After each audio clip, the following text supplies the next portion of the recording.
Deep inside the whispering forest, hidden beneath giant mushrooms and waterfalls, lies the tiny fairy village.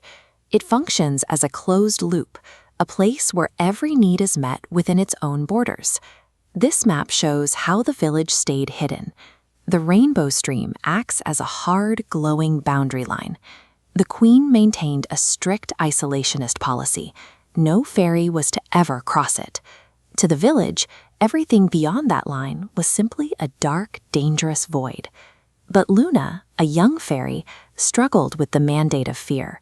She was driven by an impulse the queen's rules couldn't account for, the desire to see what lay in the dark. One morning, that curiosity led to a mistake.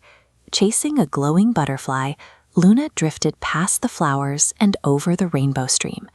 In an instant, the village's isolation was broken.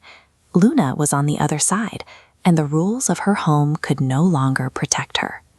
Luna didn't find a void. She found a sunlit meadow, filled with colors and life she had never been told existed. She soon encountered the very thing the queen warned against, an outsider.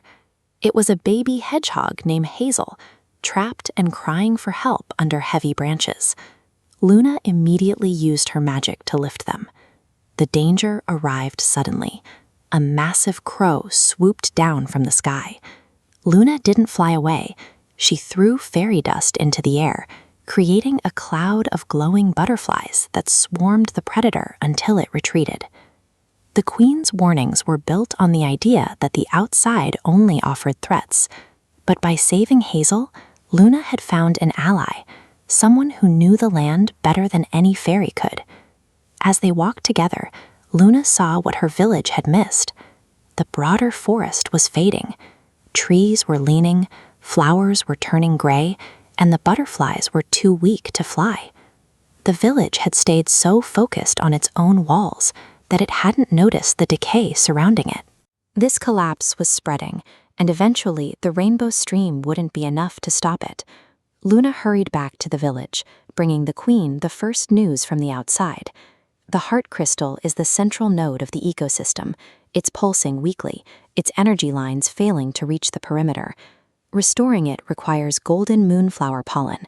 This traces a path through the crystal mountains, leading far away from the village's safety. Luna and Hazel set out together, navigating glowing rocks and forests where the flowers sang. They relied on each other to pass every obstacle. At the end of the path, they met a final guardian, a grumpy old owl who refused to let them near the flower. Luna didn't use her magic to fight. She simply stepped forward and told the owl the truth, that her home was dying, and she was there to save it. The owl saw her honesty and let them through. Luna had reached her goal not by hiding or by using force, but by choosing to speak openly with a stranger. Luna and Hazel returned to the village with a tiny bottle of golden pollen. The queen sprinkled the pollen over the heart crystal. The crystal erupts with light, sending a surge of magic back through the forest. The impact was immediate. Colors returned to the meadow, the rivers began to sparkle again, and the wildlife of the whispering forest grew strong. Seeing the forest bloom, the queen realized that the village's isolation had almost led to its end. She officially retired the old rules of the rainbow stream. The village changed. Luna was named the official explorer, and Hazel became the first animal friend to be welcomed into the fairy homes. Safety didn't come from the wall. It came from the courage to see the world as it actually was, and the willingness to help those who lived beyond the border.